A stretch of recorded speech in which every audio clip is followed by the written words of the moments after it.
عاد فما قد كان في حسباني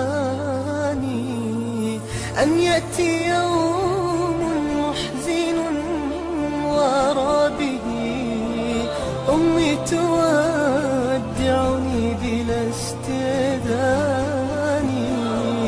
مهلا يا أمي لا أين الرحيل في العمر متسع من الأزمان. قالت صغيري لم يعود في العمر قدر مثل الذي قد فات أناني. هيا بني إلى جناحك ضمني وانظر إلى قسمات وجه العاني من هذه الدنيا ومن أزماتها، مما رأيت بها من الأحزان.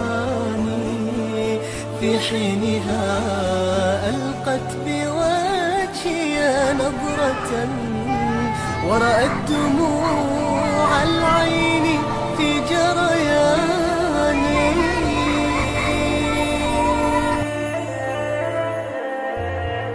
قالت بني لم الدموع والبكاء، دعني أغادركم وباطمئناني.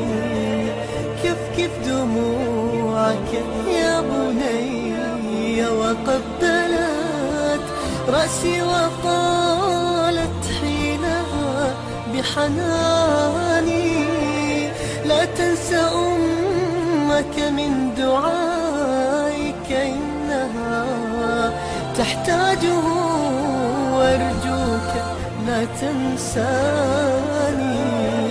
وقبيل دفني يا بني وصيتي قبل جبيني واحتضن جثماني، وامسح دموعك وادعو ربك دائما أن نلتقي في جنة الرضوان،